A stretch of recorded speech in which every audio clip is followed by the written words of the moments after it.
ভগবানকে ভালোবাসতে কিভাবে হয়? ভক্ত চরিত্র না শুনলে কোনোদিন ভগবানকে ভালোবাসার মাধ্যম জানা যায় না। আপনারা এখন দেখছেন সনাতন মিডিয়া। আর মৃত্যুর সময় পুরোহিত মশাই তার পুত্রকে দিয়ে কি করে? মুখাগ্নি দিয়ে মুখশুদ্ধি করে নেয়, তাই না? শাস্ত্র বলছে অগ্নি এবং জলের থেকেও মুখশুদ্ধি করার একমাত্র চরম এবং পরম উপায় হচ্ছে হরির নাম। এই নামে সব থেকে দ্রুত মুখশুদ্ধি করা যায়। অর্থাৎ সত্যবাদী হতে হলে আগে আমার সত্য আচরণ, সত্যই পরম ধীমহি, সত্য আচরণ করতে হবে, সত্যবাদী ভাব নিজের হৃদয়ে ফলাতে হবে। তারপরে দন্তের নয়াকার। দন্তের নয়াকার হচ্ছে ন্যায়বাদী, অর্থাৎ যার ভিতরে ন্যায় পরায়ণতা আছে, যিনি ন্যায়ের প্রতীক, অর্থাৎ অন্যায় দেখতেও পারে না এবং সহ্যও করতে পারে না, তিনি হচ্ছে ন্যায় পরায়ণ। অর্থাৎ সনাতনী হতে গেলে আমাকে ন্যায় পরায়ণ হতে হবে, আমার নীতিটা ঠিক থাকতে হবে এবং ততে হচ্ছে ত্যাগী। অর্থাৎ সনাতন আমাদের জানিয়ে দিচ্ছে তুমি যে সনাতনকে আশ্রয় করবে, সর্বপ্রথম তোমাকে ত্যাগী ভাব হৃদয়ে আনতে হবে। ত্যাগ ছাড়া কোনো দিন ভগবানের দর্শন পাওয়া যায় না। ত্যাগ হলে বৈরাগ্যের উদয় হয়, আর বৈরাগ্যের যদি একবার হৃদয় মাঝে উদয় হয় ওই যুগল দর্শন তখন এই হৃদয় আকাশে দেখা সম্ভব। এবার শেষের দন্তের নতে হচ্ছে নৈতিকতা। অর্থাৎ নৈতিকতা বলতে বোঝায় আমি পরের ভাগ কখনো মেরে দেব না। আমার ভিতরে যে ন্যায় পরায়ণের যে ধর্মমতে যে মাঙ্গলিক কর্মগুলো আছে, যেভাবে প্রতিবেশীর সাথে বাবা মার সাথে ভাই বোনের সাথে যে আচরণ করার প্রয়োজন, সেই নীতিটা যদি তোমার ঠিক থাকে তবে তুমি সনাতনী। সনাতন বলছে যে তুমি যে সনাতনী বলবে, এই সনাতন শব্দটা তোমাকে মনে করিয়ে দেবে যে তুমি প্রকৃত অর্থে সনাতনী হতে পেরেছো কি না। হতে পেরেছি? নিজেকে একটু যেহেতু পরীক্ষিতের আসনে সবাই বসেছি, আমি সবার চরিত্র কেমন জানি না, কিন্তু গোবিন্দ জানে আর আপনি জানেন আপনি কেমন। একবার প্রশ্ন করে দেখুন তো নিজেকে যে সত্যিকার অর্থে সনাতনী হতে পেরেছি কিনা। যদি কোনো সাধু গুরু বৈষ্ণবের নিকটে যদি কোনো ভক্ত বা অভক্ত যদি একবার চরণাশ্রয় করতে পারে, সেই শুদ্ধ গুরু, সেই শুদ্ধ বৈষ্ণব আপনাকে সনাতনের মাহাত্ম্য জানিয়ে দিয়ে আপনার হৃদয় আকাশে গোবিন্দের চরণের ওই ধূলিকণা দান করবেন। হরি বল।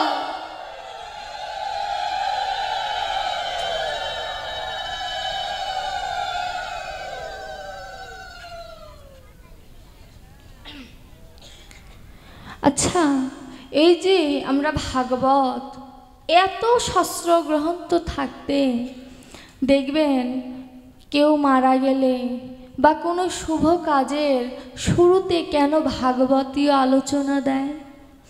অন্য পুরাণ, মহাভারত, গীতা, কত শাস্ত্র গ্রন্থ আছে।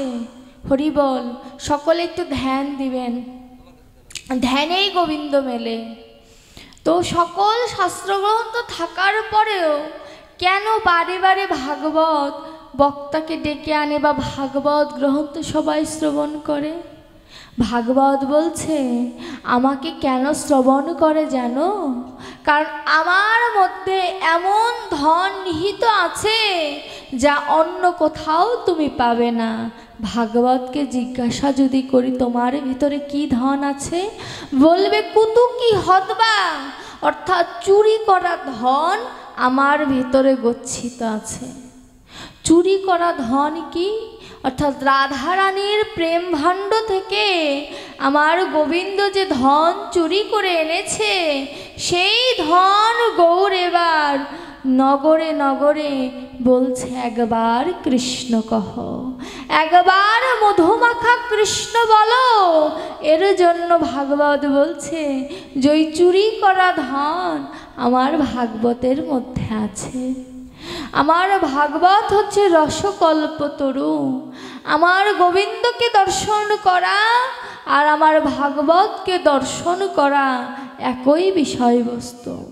সনাতন গোস্বামী বলছে যে ভাগবতের দ্বাদশ স্কন্ধ অর্থাৎ 12টি স্কন্ধ আমার গোবিন্দের বিগ্রহের সাথে সনাতন গোস্বামী তুলনা দিয়েছেন।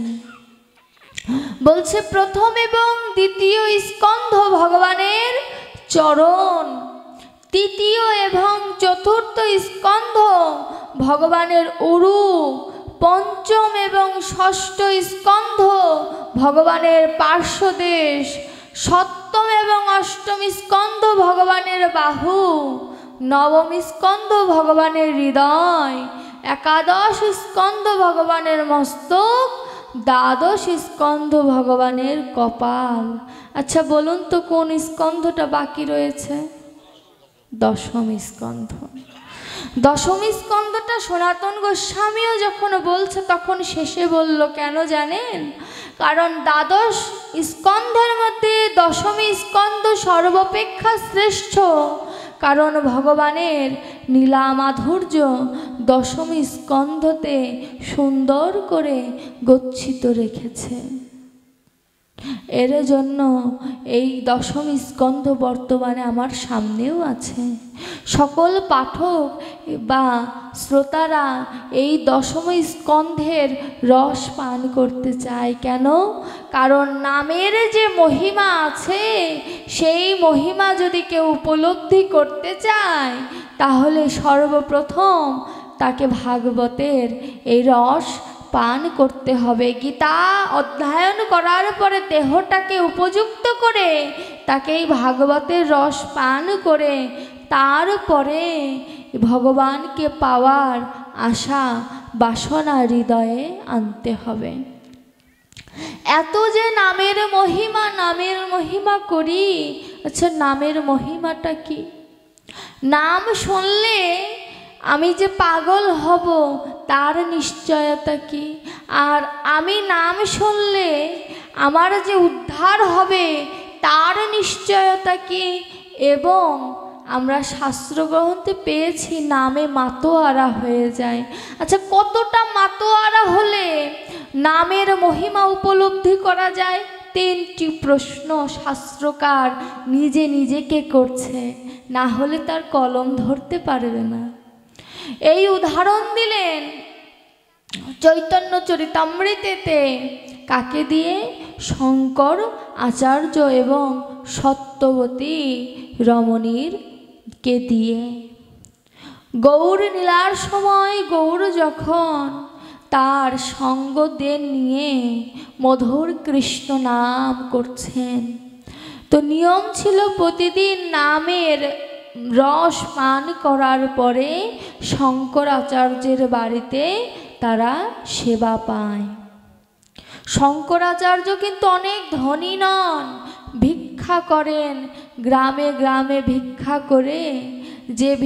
করে যে তন্দুল পায় অর্থাৎ চাউল পায় তা রন্ধন করে গোবিন্দের সেবায় মহাপ্রভু লাগায়, তারপরে সবাই সেবা পান। এতে যেন জীবকে শিক্ষা দিচ্ছে যে আমার গৌর হরি কাঙালের ঠাকুর, তিনি ওই বড় বড় দালান কোঠায় যায় না, তিনি হত দরিদ্র যারা গোবিন্দকে তুলসী পত্রটাও নিবেদন করার সামর্থ্য নেই, তেমন ঘরেই আমার গৌর যায়। তা একদিন আমার গৌর হরি শঙ্কর আচার্য বাবাজির বাড়ির চতুর্দিক দিয়ে কৃষ্ণ নাম করছেন। আর এদিকে শঙ্করাচার্য তার সহধর্মিনীকে বলছে, বধূ আজ সারা গ্রাম ভিক্ষা করে আমি এক মুষ্টি তন্দুল পাইনি, আজ আমার গৌরের সেবা দেব কি করে বলতে পারো? বিপদে সহধর্মিণী হচ্ছে বন্ধু। যে সত্যিকার অর্থে সহধর্মিণী হতে পেরেছে সে সর্বদা তার স্বামীর মঙ্গল ছাড়া বিপদ কোনোদিন চাইবে না। তো সহধর্মিণী বলছে, স্বামী তুমি চিন্তা করো না, আমি একটি লাউ গাছ বপন করেছিলাম, সেখানে সুন্দর লাউ ধরেছে, আমি সেই লাউটা কেটে আমি রন্ধন করব, গৌরের সেবা থেকে তুমি বঞ্চিত হবে না।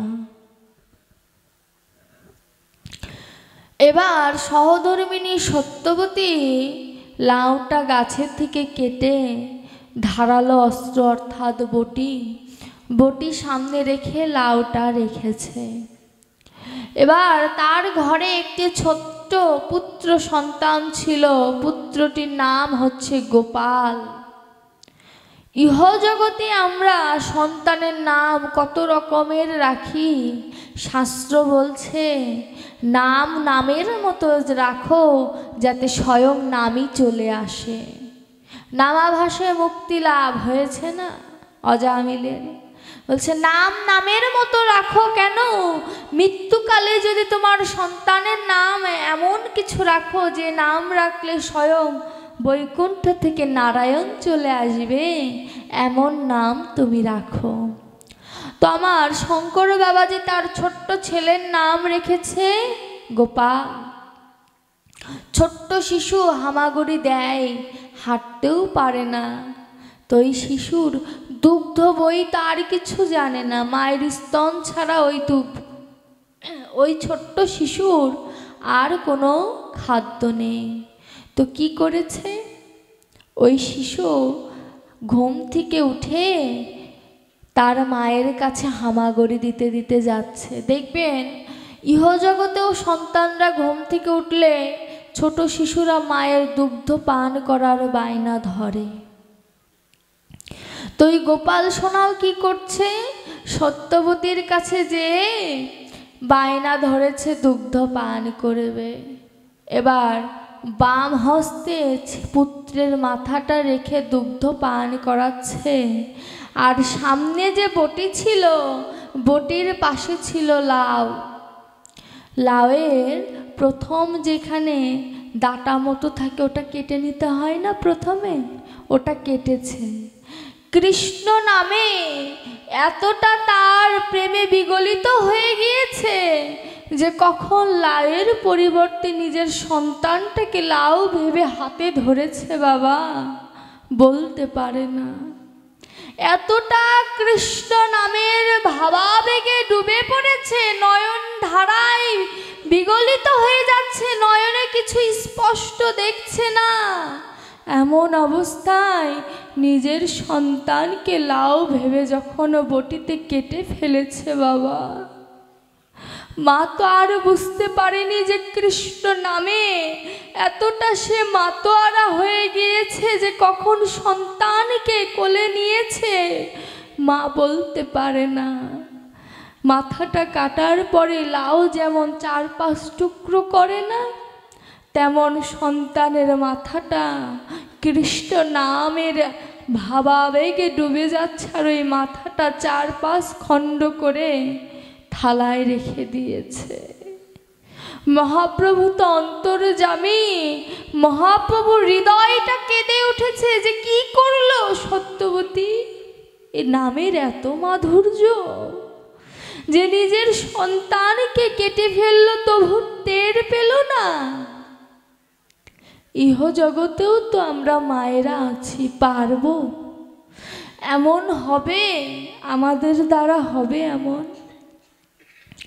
সত্যাবতী কৃষ্ণ নামের ভাবাবেগে ডুবে আছে, এদিকে শঙ্করাচার্য যখন স্নান করে এসেছে, এসে দেখে সম্পূর্ণ ঘর রক্তাক্ত।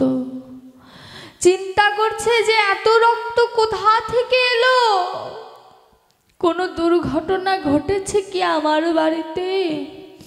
শঙ্করাচার্য দেখে তার ছেলের নিথর দেহটা তার অর্ধাঙ্গিনীর কোলে পড়ে আছে, আর মাথাটা 3-4 টুকরো করে থালের উপর রেখে দিয়েছে। শঙ্করাচার্য বলছে, সত্যবতী কি করেছো তুমি? তুমি কি করেছো? সত্যবতীর তো জ্ঞান নেই। সত্যবতীর গায়ে যখন ধাক্কা দিয়েছে, সত্যবতী তখন স্তম্ভিত হয়ে গিয়েছে যে কি করলো সে। সত্যবতী দুয়ারে হামাগুড়ি দিয়ে বলছে, প্রভু তোমার নাম যে আজ আমায় কলঙ্কিনী করে দিল, তোমার নাম যে আমায় কলঙ্কিনী করে দিল, আমি নিজের হাতে নিজের ছোট্ট শিশুকে মেরে ফেলেছি প্রভু। এই যে মা জাতির কলঙ্ক হয়ে যাবে, তুমি এমন পরীক্ষা আমায় নিও না দয়াময়, তুমি রক্ষা করো। দেখবেন কোন সদাচারী বৈষ্ণব বা ভক্ত যদি বিপদে পড়ে, সবার প্রথমে গোবিন্দকে বলে তুমি রক্ষা করো, কারণ রক্ষাকর্তা তিনি, আমরা তো উপলক্ষ মাত্র। ভগবানই সকলকে রক্ষা করে, কারুর ক্ষমতা নেই রক্ষা করার। তিনি যদি রক্ষা না করে, সত্যবতী তার নিথর সন্তানের দেহটা হাতে নিয়ে নয়ন জলে ভেসে বলছে যে আমি কি অন্যায় করলাম। আর শঙ্করাচার্য সত্যবতীকে বলছে, তুমি কেঁদো না, কেঁদো না। তুমি কেন কাঁদবো না? কেন কাঁদবো না? এমন একটি কর্ম করেছি, আমি কাঁদবো না? বলছে তুমি কেঁদো না। যদি আমার গৌর হরি জানে যে আমার ঘরে অসুচ পড়েছে, আমার গৌর হরি আমার ঘরে সেবা নেবে না, আমি সেবাবাদী অপরাধী হয়ে যাব। তুমি কেঁদো না, আমি দেহ ত্যাগ করব। তুমি যদি নয়ন জলে ভেসে যাও, আমি দেহ ত্যাগ করব, তুমি কেঁদো না। তখন মায়ের তার কিছু করার নেই, মা আমার স্তব্ধ হয়ে রইলেন। গৌর হরি ঘরে ঢুকেছে, ঢুকে তো বুঝতে পেরেছে মায়ের মুখটা মলিন হয়ে গিয়েছে। জিজ্ঞাসা করছে সত্যবতী মাকে, মা তোমার কিছু হয়েছে? সত্যবতী মা কিছু বলে না। কেন? স্বামী তাকে আদেশ করেছে তুমি কিছু বলবে না। আবার গৌর হরি বলছে, মা তোমার কিছু হয়েছে? সত্যবতী তখনও বলে, আমার মা ডাকবে যে ধন, সেই ধনটা আমার কাছে আর নেই, আমি নিজে হাতে হত্যা করে দিয়েছি প্রভু। আবার গৌর হরির নয়নে জল চলে এসেছে, আর সে নিজের ভেতরের যে কপটতা, অর্থাৎ ভক্তকে পরীক্ষা করার যে কপটতা, সেটা আর লুকিয়ে রাখতে পারলেন না। আমার গৌর হরি বলছে, মা তুমি কাঁদছো কেন? কি হয়েছে আমায় খুলে বলো। তিনি কিন্তু জানেন, তবু ভক্তকে বলছে তুমি আমায় খুলে বলো, কারণ না হলে তো ভক্তের প্রেমটা সে আস্বাদন করতে পারবে না। সত্যবতী বলছে, প্রভু জানো, তুমি যখন আমার বাড়ির চতুর্দিকে কৃষ্ণ নাম করছিলে, ওই কৃষ্ণ নাম শুনে শুনে আমি নয়ন জলে ভেসে ভেসে বলছিলাম যে হে কৃষ্ণ, কবে আমার ওই প্রেম ধন জাগৃত হবে? হে দয়াময়, কবে তুমি আমায় উদ্ধার করবে?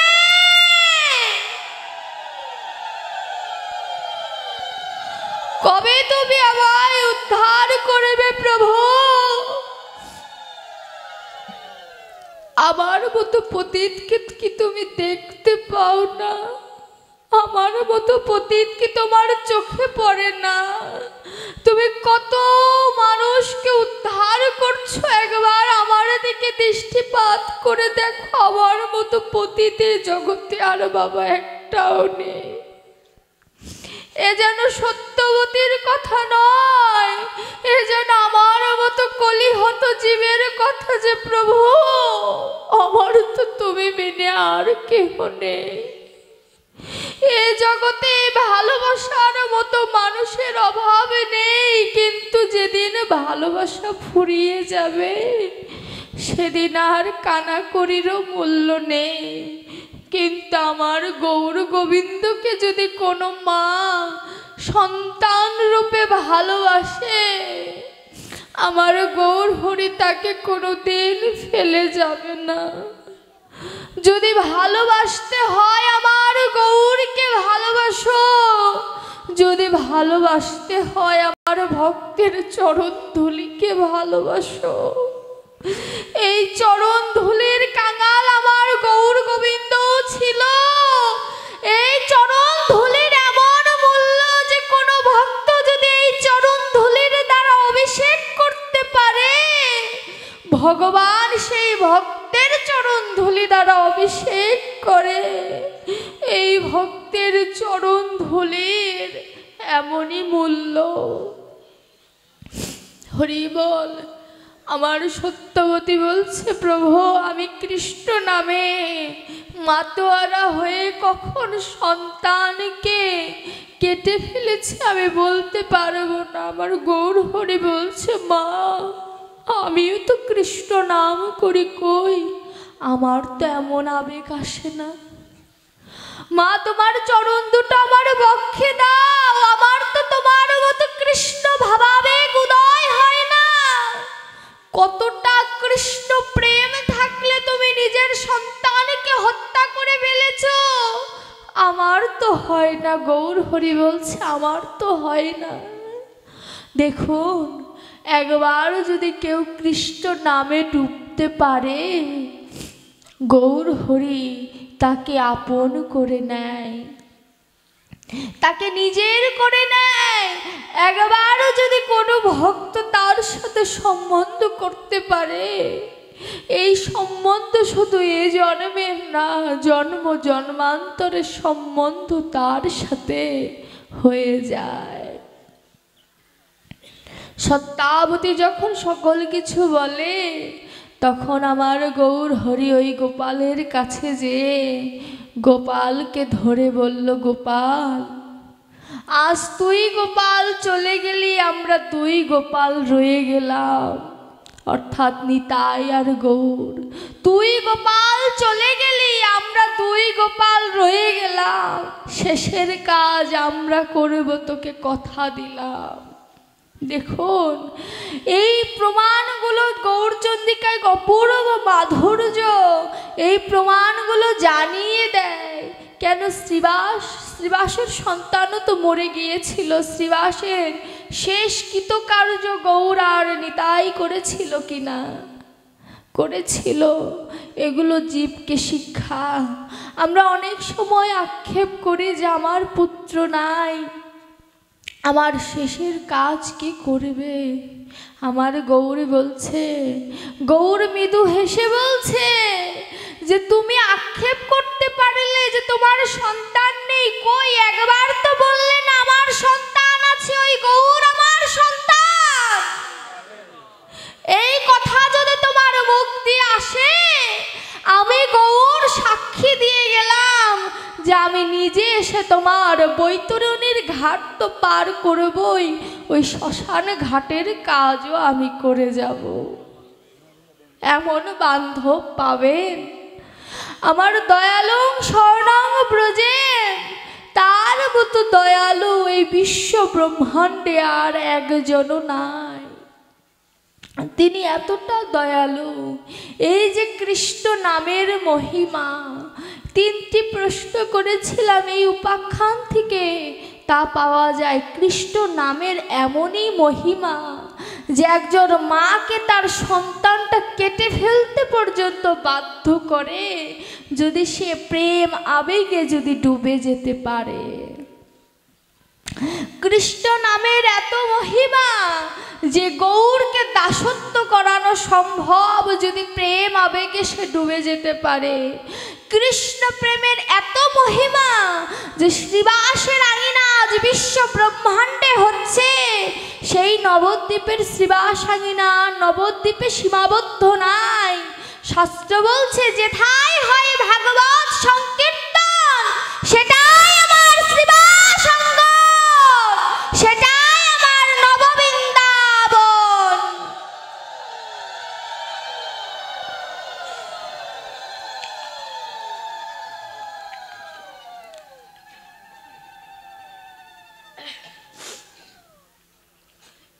তাহলে শাস্ত্রই বলে দিচ্ছে যে যখন সাধুর বাজার হয়, যখন সাধুরা আসে, যেখানে ভাগবত কথা হয়, সেটা তখন সেই গৃহস্থের আঙিনা থাকে না, সেটা তখন শ্রীবাসের আঙিনা হয়ে যায়, সেটা তখন আমার গোবিন্দের আঙিনা হয়ে যায়। দেখুন আমার গরু গোবিন্দ কত ভালোবাসে আমাদের। এই ভালোবাসার মাধুর্যটা অনুভব করতে গেলে হৃদয়ের প্রয়োজন। এই হৃদয়টা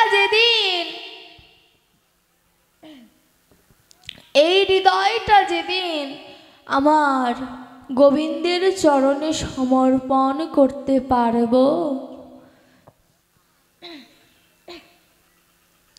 সেদিন আমার দেহের সার্থকতা। এই যে ভাগবত সামনে রেখে যে আমাকে মালাটা দিয়েছেন না, এই মালার সৌন্দর্য বৃদ্ধি করার জন্য এখানে গোলাপ দিয়েছেন, তাই না? তদ্রূপ ভক্ত তার ভক্তির সৌন্দর্য বাড়ায় কেমন করে জানে? এই সাধু গুরুর সঙ্গ স্পর্শে এসে ওই ভক্ত তার দেহমালার শুদ্ধিকরণ করে এবং এই দেহমালার উজ্জ্বলতা বৃদ্ধি করে। দেখবেন পদ্ম ফুল ফোটে বিলে, গোলাপ ফোটে গাছে, পরিচর্যা কার বেশি করতে হয়? গোলাপ ফুলের। পদ্ম ফুলের পরিচর্যা করার দরকার আছে, কিন্তু গোলাপ বাগানেও দর্শন করবেন, একটি বিলের মধ্যে হাজার হাজার পদ্ম ফুল দর্শন করবেন, আপনার মনে শান্তি আসবে কোনটা দেখলে? পদ্ম ফুল দেখলে। শাস্ত্র বলছে তোমার দেহটা ওই পদ্ম ফুলের বিলের মতো, যেখানে পরিচর্যার প্রয়োজন নাই, যেটা দেখার জন্য শুদ্ধ মনের প্রয়োজন।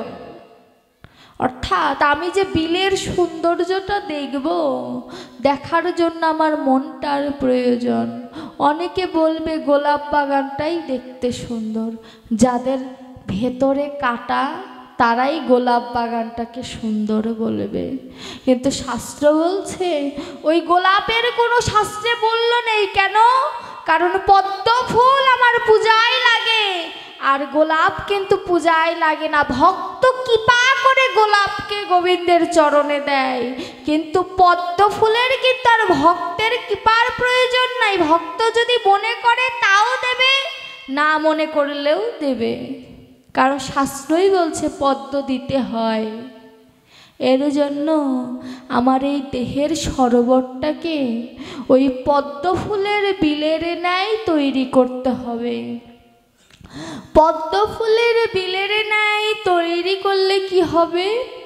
তৈরি করলে আমার হৃদয় আকাশে আমি ওই গোবিন্দের দর্শন পাব। বিশ্বনাথ চক্রবর্তী পাদপদ্ম বললেন, নিতাই পদকমল কোটি চন্দ্র সুশীতল, যে ছায়ায় জগত জুড়ায়। এই পথ কার না জানা, এই পথটা আমাদের ভাসিয়ে দিয়েছে নিতাই পদকমল। এখানে দেখুন তিনটি কথা বলা আছে, কমল অর্থাৎ পদ্ম, আবার চন্দ্র অর্থাৎ চাঁদ, এবং বৃক্ষের কথা বলা আছে। তিনি এত জ্ঞানী হওয়ার পরও তিনটি শব্দ বলেছেন, তিনটির বিপরীত ধর্মী। অর্থাৎ পদ্ম যখন ফোটে প্রস্ফুটিত হয়, তখন চাঁদ থাকলে পদ্ম প্রস্ফুটিত হয় না। অর্থাৎ পদ্ম দিনের বেলা প্রস্ফুটিত হয়, চাঁদ যখন উদয় হয় অর্থাৎ রাত্রি যখন হয়, পদ্ম ফুল আবার বুজে যায়।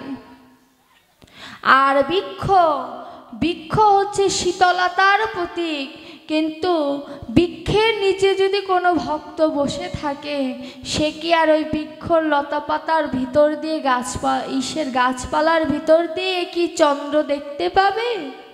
বা রাত্রিবেলা বৃক্ষের নিচে বসলে যদি চন্দ্র উপস্থিত থাকে পদ্মও দেখতে পাবে না। তাহলে বিশ্বনাথ চক্রবর্তী কেন বললেন যে আমার নিতাই পদ কমল সুৎকটি সুশীতল যে ছায়ায় জগৎ জুড়ায়। চন্দ্র হচ্ছে তিনি কি দেখবেন আমার এই হৃদয় আকাশে চন্দ্র হচ্ছে আমার গোবিন্দ। যখন আমি হৃদয় আকাশে আমার এই বিলে সরোবরে যখন আমি রাধা প্রেমের কথায় ভাবাবিত হব, তখন আমার দেহের মধ্যে পূর্ণিমার উদয় হবে। ইহ জগতের চন্দ্রের কলঙ্ক আছে, কলায় কলায় বেড়ে যায়, কলায় কলায় ঘেটে যায়। কিন্তু শাস্ত্র বলছেন যে কেউ যদি একবার রাধারানীর প্রেম তরঙ্গে যদি একবার এই বিলটা এই সরোবরটা যদি ভাসিয়ে দিতে পারে, তাহলে ওই গৌরচন্দ্র কোনোদিন কমেও না, বরঞ্চ দিনে দিনে তার উজ্জ্বলতা বৃদ্ধি পায়। হরি বল। এবং পদ্ম ফুলটা হচ্ছে ভক্তি নামক ফুল, অর্থাৎ প্রেম দ্বারা যখন আমি আমার সরোবরে ঢেউয়ের সৃষ্টি করব রাধারানীর দ্বারা, তখন আমার ভগবান আশীর্বাদ করে পদ্ম ফুলের সৃষ্টি করবেন। ওই পদ্ম ফুলটা হচ্ছে আমার ভক্তি নামক পদ্ম ফুল। এই ফুলটা যখন আমি নিতাইয়ের চরণে, অর্থাৎ গৌরকে পেতে হলে আগে নিতাইয়ের কাছে যেতে হবে, নিতাইয়ের চরণে সমর্পণ যদি করতে পারি তবে আমার সার্থকতা। আবার যদি ঘুরিয়ে বলি, এভাবেও বলা যায়, ওই ভক্তি পদ্মফুল আমি যেদিন রাধা গোবিন্দের যুগল চরণে সমর্পণ করতে পারব, সেদিন আমার এই দেহের সার্থকতা। কিন্তু শাস্ত্র বলছে যে পদ্মফুলটা যে হয়েছে ওখানে আবার কৃষ্ণ নামের একটি ভ্রমরও আছে। ভ্রমরের কাজ কি? মধু আহরণ করা। ও মা, মধু কি ভ্রমর সেবা করে? করে না। আহরণ করে একটি জায়গায় গচ্ছিত রেখে দেয়। তা আমার কৃষ্ণ ভ্রমর ওই ভক্তি নামক পদ্মফুল থেকে দেখবেন দুধ যখন গরম করার পর উপরে সর পড়ে না, ওটাই কিন্তু সব থেকে দুধের মূল্যবান বস্তু। তদ্রূপ ভক্তি যখন বারে বারে প্রেম সাগরে যখন জাল দেওয়া হয়, তখন আমার ভক্তির উপরে একটি স্তর পড়ে।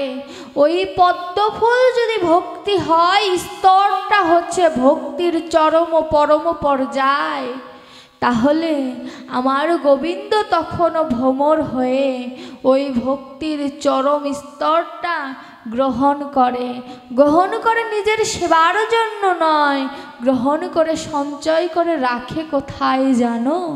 ভক্তের চরণে। ভক্তের চরণে সঞ্চয় করে রেখে দেয়। কেন? ভগবান বলে, তুই তো চলে যাবি আমার কাছে, আর যারা আছে তারা যাবে কেমন করে?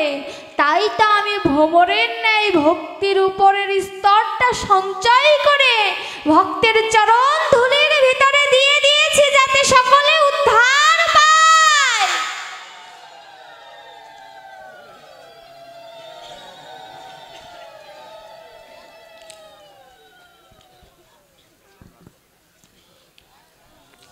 দেখুন ভগবান কত ভালোবাসে তার ভক্তকে। ভাগবতে বলছে, সাধব হৃদয়ং মহৎ সাধুনাং হৃদয়ং স্তবক। অর্থাৎ ভগবান যখন আমাদের ভালোবাসেন, তখন আমার হৃদয়টাকে তিনি আহরণ করে নেন। আবার আমি যখন ভগবানকে ভালোবাসি, তখন ভগবানের হৃদয়টা আমার কাছে চলে আসে। ঠিক যেন বিবাহের মন্ত্রের মতো। কিন্তু এটা থাকে, একটু দ্বন্দ্ব লাগলেই মন্ত্রের কথা তখন আর মনে থাকে না, ওই বিবাহের মন্ত্রের কথা। কিন্তু আমার গোবিন্দের সাথে যদি কারোর সম্বন্ধ করে যদি একবার বিয়ে হয়, আমি ছেড়ে দিলেও আমার গৌর কোনো দিন আমায় ছাড়বে না। এটাই হচ্ছে, এর জন্যই তো তিনি জগতের পতি, তিনি জগতের নাথ। এমনি এমনি তার জগতের নাথ বা পতি হতে পারেনি, যথেষ্ট পরিমাণে তার ভক্তকে ভালোবাসে বিধায় ভক্ত তার উপাধি দিয়েছে জগৎপতি। তুমি জগতের নাথ, তুমি কাঙালের ঠাকুর, তুমি কাঙালকে উদ্ধার করবে বলেই তুমি ধরাধামে নেমে এসেছো। যদি প্রশ্ন করি, আচ্ছা তুমি কি শুধু বলছো কাঙালের ঠাকুর, তুমি কি সত্যিই কাঙালকে উদ্ধার করো? তুমি কি সত্যি কাঙালকে উদ্ধার করো? যদি প্রশ্ন করি, শাস্ত্রকার প্রমাণ দিয়ে দেবেন। কেমন করে? পুরী ধামের জগন্নাথকে দিয়ে প্রমাণ করে দেবেন। এক বুড়িমা ছিলেন, তিনি হতদরিদ্র। তার বাসস্থান তেমন পরিপাটি নয়, বসার মতো জায়গা দেবে এমন বাসস্থান তার নেই। কিন্তু হৃদয়ে ছিল অপ্রাকৃত প্রেমধনের মাধুর্য, যা আমার ভগবান ভালোবাসে। তা আমার ওই বুড়িমা কি করতেন? প্রতিদিন গাভীর স্তন থেকে 3 গ্লাস দুগ্ধ পেতেন। 3 গ্লাস দুগ্ধ থেকে 2 গ্লাস তার জন্য রেখে আর 1 গ্লাস তিনি কি করতেন? জগন্নাথকে দিয়ে আসতেন। পাণ্ডারা জগন্নাথের সেবায় তা দিতেন। কিন্তু দুগ্ধের পরিমাণ 1 গ্লাস দুগ্ধ, আর মানুষ তারা 3 জন, মানুষ বলা ভুল হলো, অপরাধ ক্ষমা করবেন। তারা জগন্নাথ, বলরাম, সুভদ্রা, তারা 3 জন, গ্লাসে দুধ হচ্ছে 1 গ্লাস, সেবা নেবে কেমন করে? তখন তিনি চিন্তা করলেন, ভজনে যদি চতুরতা করি তাহলে অপরাধ হয় না। দেখুন চতুরতা কেমন করে করতে হয়। তো জগন্নাথের কাছে যেতে গেলে সামনে একটা ছোট নদী পড়ে। তিনি কি করেছে? নদীর থেকে জল নিয়ে দুধের মধ্যে ঢেলে দিয়েছে। ঢেলে দিয়ে তাহলে দুধ বেশি হয়ে গেল, যেটা আর কি আমরা করি গৃহস্থকে ঠকানোর জন্য, ভক্ত ভগবানকে ঠকানোর জন্য এই ব্যবস্থার পরিকল্পনা করলেন।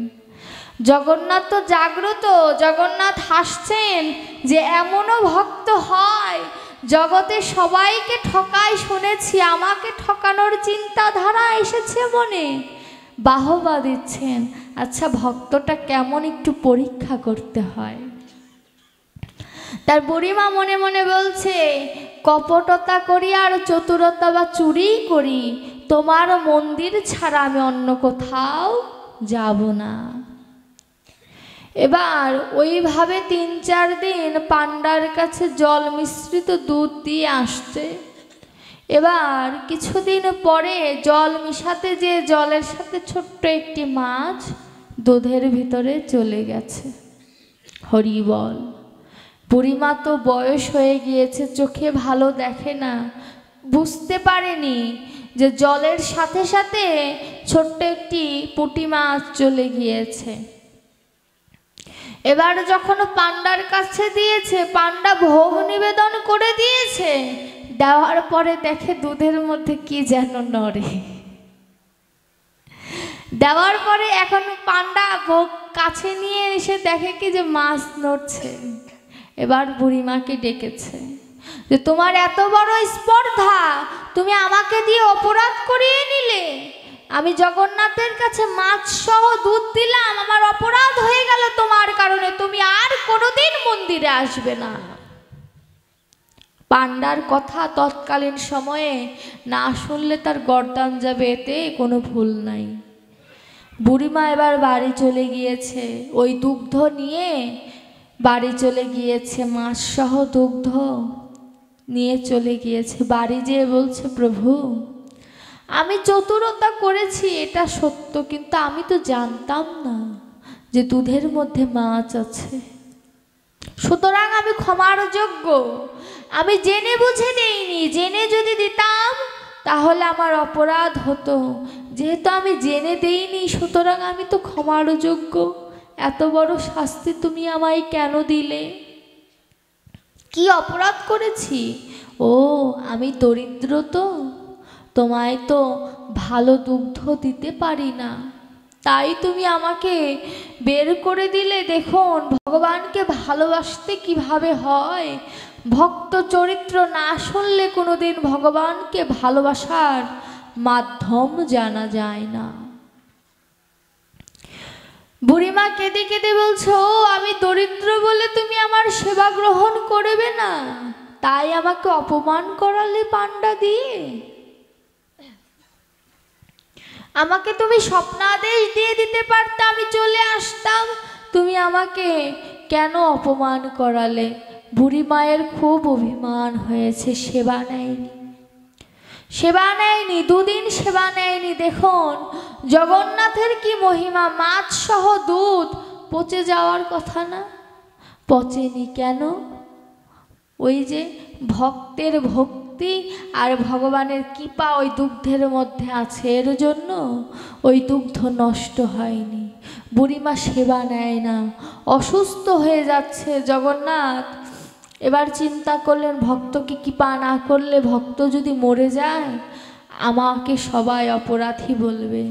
যে আমি মুখে বলি আমি দরিদ্রের ভগবান, আমি পতিতের পাবন, কিন্তু আমি যদি পতিতকে উদ্ধার না করে আসি, ভক্তরা বলবে আমি হয়তো মিথ্যা বলেছি। এবার বুড়ি মায়ের কাছে রাত্রিতে এক বৈষ্ণবের রূপ ধারণ করে জগন্নাথ গিয়েছেন। জগন্নাথ যে বুড়িমাকে বলছে যে আমাকে সেবা দিতে পারো। বুড়িমা তো চেনেনি, শুধু দেখলেন তার ঘরটা যেন আলোকিত হয়ে গেল। বুড়িমা জিজ্ঞাসা করছে, তুমি কে হে? তুমি আসা মাত্র আমার ঘরটা আলোকিত হয়ে গেল। জগন্নাথ চিন্তা করলেন যে আমি ধরা পড়লে চলবে না, ধরা পড়লে আমার লীলা বিস্তার হবে না, আমার ধরা পড়লে চলবে না। বলছে তুমি তো চোখে কম দেখো, কি দেখতে না কি দেখেছো? বলছে আমার খুব ক্ষুধা পেয়েছে, তুমি কি আমায় সেবা দিতে পারো? বুড়িমা তখন বলছে আমার ঘরে তো কিছু নেই, ওই কিছুটা দুগ্ধ আছে। কোন দুগ্ধ? ওই যে যেটা মন্দির থেকে এনেছে। বলছে কিছুটা দুগ্ধ আছে, দুগ্ধের মধ্যে একটি ছোট মাছ আছে, তুমি কি সেটা সেবা নেবে? বলছে তুমি মাছটা ফেলে দিয়ে দুধটা গরম করে, তুমি দুধটা ঠান্ডা করে তারপরে তুলসী পত্র দাও, দিয়ে তুমি তোমার গুরুদেবকে স্মরণ করে তুমি ওটা আমাকে দাও। দেখুন ভজনটা কত সুন্দর।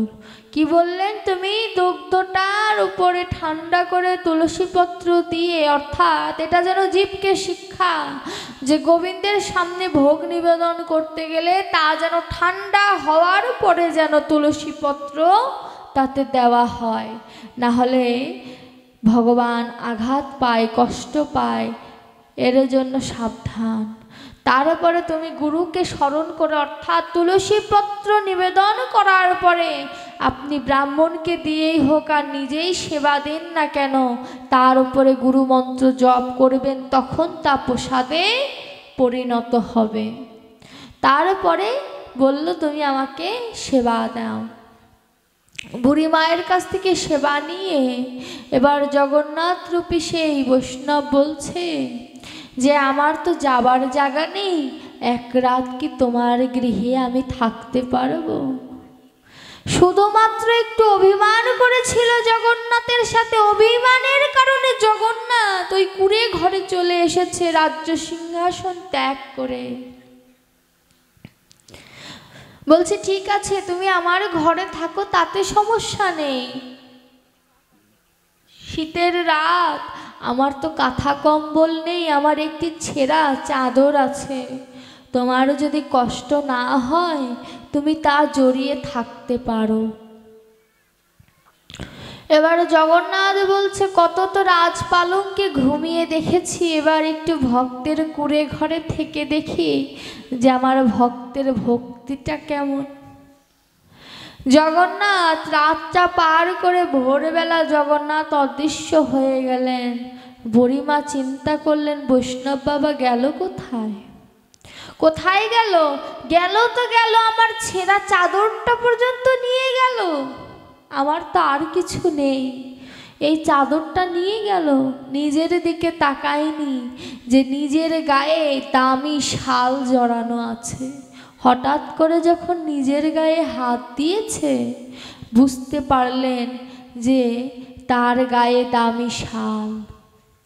এই শালটা রাজা জগন্নাথকে দিয়েছে। বুড়িমা চিন্তা করলেন যে সকালবেলা যখন পাণ্ডা জগন্নাথের গায়ে শাল দেখতে পাবে না, হইচই পড়ে যাবে, রাজ্যে যার কাছে পাবে তাকেই শুলে চড়াবে। আমি বরং রাজার কাছে যেয়ে আমি সম্পূর্ণ ঘটনাটা খুলে বলি। রাজাকে বলছে, রাজন, সত্য বললে আপনি আমাকে শাস্তি দেবেন না তো? রাজা বলছে, তুমি নির্ভয়ে বলো। বলছে, রাত্রেবেলা আমার ঘরে বৈষ্ণব এসেছিল, আমার ছেঁড়া চাদর নিয়ে যেয়ে আমাকে তার দামি চাদরটা দিয়ে গিয়েছে, কিন্তু এই চাদরটা আমি যতটুকু চিনি আপনি জগন্নাথকে দিয়েছিলেন। রাজা আশ্চর্য হয়ে গিয়েছে যে কিভাবে সম্ভব। পাণ্ডাকে ডাক দিলেন, ডাক দিয়ে বললেন এই বুড়িমার সকল ঘটনা। পাণ্ডা বলছে যে এই বুড়িমাকে তো আমি তাড়িয়ে দিয়েছিলাম মন্দির থেকে। বুড়িমা, সত্যি করে বলো, তুমি চুরি করোনি তো? বুড়িমা বলছে, চুরি মানুষ কার জন্য করে? বাড়ির আত্মীয় স্বজনের জন্য, কিন্তু আমার তো জগন্নাথ ছাড়া আর কেউ নাই। আমি চুরি করব কার জন্য? আমার তো জগন্নাথ ছাড়া কেউ নাই, আমি চুরিটা করব কার স্বার্থে? এই কথাটা যখন ভক্তের বদন থেকে শুনেছে, পাণ্ডার হৃদয়টা আকুল হয়ে গিয়েছে। পাণ্ডা তখন ভাব নয়নে দর্শন করলেন যে আমার জগন্নাথ ঘরে এসেছিল। তিনি দ্রুত মন্দিরে যেয়ে দেখে সত্যি জগন্নাথ এসেছিল, জগন্নাথের গায়ে সেই ছেঁড়া চাদরটা রয়েছে। পাণ্ডা তখনও বুড়িমাকে বলে, মা গো, আমি তো মন্ত্র তন্ত্র কত কিছু দিয়ে আমি ভগবানের অভিষেক করি, পূজা অর্চনা করি, তুমি কি এমন সাধনা করেছিলে আমায় বলতে পারো? কি এমন সাধনা করেছিলে যে আমার জগন্নাথ খাট পালঙ্ক ঐশ্বর্য সকল কিছু ত্যাগ করে তোমার ওই কুড়ে ঘরে গেল? আমার বুড়িমা সেদিন কেঁদে কেঁদে কি উত্তর দিয়েছিল জানো বাবা? যে আমার জগন্নাথ খাট পালঙ্কের লোভ নেই, ওই ভক্তির লোভ আমার জগন্নাথের এত বেশি, যেখানে আমার ভক্ত একবার বলে হে দয়াময় রক্ষা করো, আমার ভগবান আর দূরে থাকতে পারে না।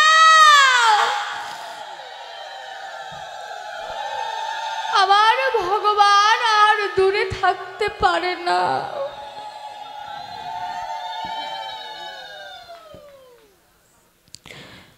বুড়ি মায়ের কথাই সেদিন পাণ্ডা বলেছিল, রে জগৎবাসী শোনে নে, ভগবানকে ডাকার জন্য রাজকীয় ভাবের প্রয়োজন নাই, ঐশ্বর্যের প্রয়োজন নাই। ভগবানকে ডাকতে গেলে একটু মনটা ভগবানের চরণে নিবেদন করে দাও। কত ডাকি ভগবানকে, কিন্তু ভগবান আমাদের ডাক শোনে না কেন? ভগবান বলছে, তুমি তো কোনোদিন আমাকে ডাকতেই জানলে না, তুমি তো ডাকার মতো ডাকটাই শেখনি, আমি ধরা দেব কেমন করে? কোনো মা যদি মনে মনে একবার বাসনা করে যে হে প্রভু, আমার তো কেউ নেই, তুমি আমার সন্তান হও। হে প্রভু, আমার স্বামী নেই, তুমি আমার পরম স্বামী হও। আকুল কণ্ঠে যদি ভগবানকে এই নিবেদনটা করা যায়, ভগবান কি দূরে থাকতে পারে? ওই যে বলে না, আমার হৃদয়টা পাষাণ নয়, পাষাণ থেকেও কঠিন। পাষাণ হলে তো গলে যেত। আমার গৌর হরির কৃষ্ণ নাম শুনে বনের ব্যাঘ্র অর্থাৎ বাঘ কৃষ্ণ নাম করেছে না?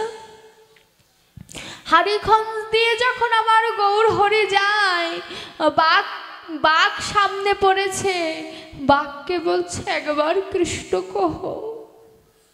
প্রেমে মাতোয়ারা বুঝেনি যে পশু, বলছে একবার কৃষ্ণ কহ। বাঘ ফেল ফেল করে তাকিয়ে চিন্তা করছে যে একে খাবো নাকি জড়িয়ে ধরবো। বাঘ তার পশুত্ব ভুলে গেল, কারণ বাঘের সামনে কেবল হাত জোর করে বলেনি, কিন্তু আবার গৌর বলেছে একবার কৃষ্ণ কহ, একবার মধুর নাম বলো। বাঘ যেন বলছে আমি যে কৃষ্ণ নাম করব, আমাকে তো তুমি বদন দাওনি।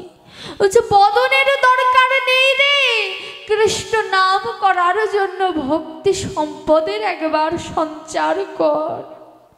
দেখুন বাঘ সেদিন তার পশুত্ব ভুলে কৃষ্ণ নাম করেছিল। বাঘকে গৌর হরি আলিঙ্গন করেছে, শাস্ত্র বলছে। আর আমার মতো অধমকে আবার গৌর হরি আলিঙ্গন করে বুকে টেনে নেয় না। আমি শাস্ত্র বলছে ওদের পশু বলো না, পদকর্তা বলছে ওদের পশু বলো না। পশু যদি বলতে হয় আমাকে বলো, ওরা পশু নয়। পশু যদি হতো কৃষ্ণ নামে নয়ন জলে ভেসে যেত না।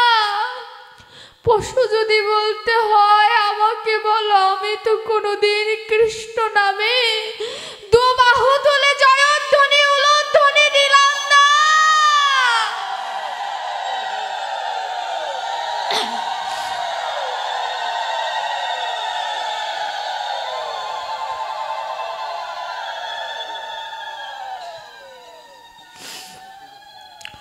পশু যদি বলতে হয় আমাকে বলো, ভগবান বদন দিয়েছে, হস্ত দিয়েছে, পদ দিয়েছে, তবু কোনোদিন গুরু গোবিন্দের চরণে নিজেকে এক বিন্দু নিয়োজিত করতে পারলাম না। কোনোদিন গোবিন্দকে বলতে পারলাম না করজোরে গোবিন্দ হে, তুমি ছাড়া আমার কেউ নেই, তুমি আমায় ভুলে যেও না প্রভু। যেদিন এই দেহ থেকে প্রাণ পাখিটা বের হয়ে যাবে, যেদিন ওই শ্মশানে ঘাটের সৎকার্য করে সবাই চলে যাবে প্রভু, সেদিন তুমি আমায় ছেড়ে যেও না। বলবে তা আমি তোমায় কোনোদিন ডাকিনি, সন্তান তো অপরাধ করবে, তুমি তো জগতের পিতা, তোমার ক্ষমা করাই কর্তব্য। দয়াময়, তুমি কি দয়া করবে না? মুখের কথা, কথার কথা বললে হবে না, আমি যেমন করে বলছি এমন করে বললে হবে না। মনের আকুতি সহ যদি কোনো দিন ঠাকুর ঘরে বসে গোবিন্দের চরণে তুলসীর পত্র আর নয়ন জল দিয়ে যদি নিবেদন করা যায়, যেদিন সবাই ফেলে আসবে সেদিন আমার গোবিন্দ ফেলে যাবে না। সেদিন আমার গোবিন্দ বলবে, ওরে ভক্ত সুসময়ে আমায় মনে করিস আর না করিস, দুঃখের সময় আমায় মনে করিস, ওই দুঃখের সময় আমি তোর ঢাল হয়ে পেছনে দাঁড়িয়ে থাকবো। কেউ থাকুক আর না থাকুক, আমি গোবিন্দ ভাগবতকে সাক্ষী রেখে বলে গেলাম যে কোনো ভক্ত যদি বিপদে পড়ে, ভক্তের পাশে যদি কেউ না থাকে, আমি গোবিন্দ তার জন্য নিজের দেহটা এই মাটিতে পেতে দেব।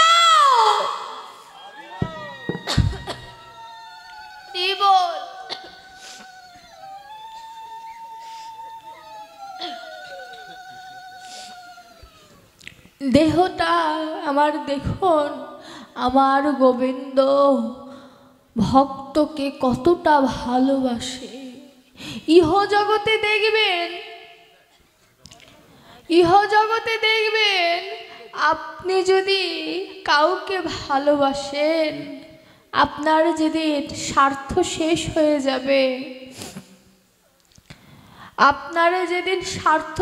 হয়ে যাবে, সেদিন আপনাকে আর তোয়াক্কা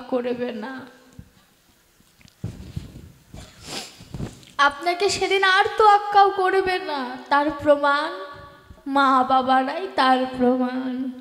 আমাদেরকে কত কষ্ট করে বড় করে, আমি আমার কথাই বলবো, তবু কত আঘাত দেই মাকে বাবাকে। আমরা সন্তানরাই তার প্রমাণ। কত কষ্ট করে মা বাবা, একজন ডাক্তারও তার সন্তানকে বড় করার আশায় জন্ম দেয়, যে রাস্তার ফকির সেও তার সন্তানকে বড় করবে সেই আশায় জন্ম দেয়। কিন্তু যতদিন মা বাবা আমার ভরণ পোষণ করে, ততদিন মা বাবার সাথে সম্পর্ক সন্তানের ভালো থাকে। কিন্তু যেদিন সন্তান নিজের পায়ে দাঁড়িয়ে যায়, তখন তার মা বাবা নিজের কাছে বোঝা হয়ে যায়। হয় কি না? হয়। আমরা পরের মেয়েকে ভালো দোষ দেই। আমিও তো কোনোদিন পরের ঘরে যাব, কিন্তু একটা কথা কি মা, এক হাতে তালি বাজে না। স্বামীকেও চেষ্টা করতে হবে, তার অর্ধাঙ্গিনীকে বুঝিয়ে বলতে হবে যে এটাই তোমার মা, আমি আমার মার বিপক্ষে কোনো কথা শুনতে চাই না। আর মাকে বলতে হবে এটাই তোমার সন্তান, সন্তানের বিপক্ষে তোমার কাছেও আমি কোনো কথা শুনতে চাই না। এভাবেই জাগতিক জগতে যদি সবাই থাকে না, কোনো দ্বন্দ্ব লাগবে না। শাস্ত্র বলছে আত্মপ্রতিষ্ঠা শূকরের পৃষ্ঠা সম। কেউ যদি নিজের আত্মপ্রতিষ্ঠা করতে চায় যে আমি অমুক, আমি তমুক, বলো না। ভগবান নিজে নিজের গুণের কথা গীতায় সম্পূর্ণ ব্যাখ্যা দেয়নি। কেন দেয়নি? নিজে আচরণ না করলে জীবকে কোনোদিন শেখানো যায় না। ভগবানের লীলা মাধুর্য ভক্ত প্রকাশ করেছেন। ভগবান তো গীতায় প্রহ্লাদের কথা বলেনি। কেন বলেনি? কারণ এটা বললে ভক্ত ভাববে যে ভগবান নিজের গুণের কথা নিজে বলছে। এটা ভক্ত প্রকাশ করেছে। আমি এই ব্যাস আসনে আসার পূর্বে বাবাজি আমার নামে অনেক কথা বলেছে, কিন্তু আমি এই কথাগুলোর যোগ্য নই। কেন জানে? ভক্তের এই ব্যাস আসনের থেকে পরীক্ষিতের আসনটা শ্রেষ্ঠ বেশি। আমি যে এখানে থাকি না, আমি প্রত্যেকটা জায়গায় বলি এ কথাটা, কিঞ্চিত পূর্ণ লাভও যদি হয়, আসন ত্যাগ করার পরে যেভাবে আপনারা আমার দিকে এক প্রকার অ্যাটাক করেন, ভজন আর ওখানেই শেষ হয়ে যায়। আমার তো চরণ হয়নি, তবু আমার চরণ ধুলে আপনারা নিয়ে আমার ভিতরে পাপ দিয়ে দিচ্ছেন। আর ডাক্তারি পড়ার কথা, এটা আপনাদেরই আশীর্বাদ, আমার কিছু না। আমার মা বাবা চেষ্টা করেছে, ওখান থেকে পেরেছি, কিন্তু আমি আমার ডাক্তারি পেশায় বড় হতে চাই না। আমি ভক্তের চরণ ধুলি পেয়ে বড় হতে চাই। আমি ডাক্তারি কথা পেয়ে যেন আমি এই বিশ্বব্রহ্মাণ্ডে পরিচিত না হই, আমি যেন আপনাদের ভক্তদের সন্তান, ভক্তদের মা, ভক্তদের কন্যা, এই পরিচয়ে যেন আমার পরিচয় হয়, এই আশীর্বাদ আমাকে করবেন। আমি আর কিছু চাই না। আপনাদের চরণ ধুলেই যেন আমার শ্রেষ্ঠ সম্বল হয়। কোনো দিন যেন আমার ভেতরে অহংকার সৃষ্টি না হয়, এই আশীর্বাদ আমাকে করবেন। কারণ ভগবান বলেছে আমি ভক্তের অভক্তের সকল কিছু সইতে পারি, কিন্তু অহংকার কোনো দিন সহ্য করতে পারি না। এই অহংকার এমনই একটি বস্তু, এই অহংকারের কারণে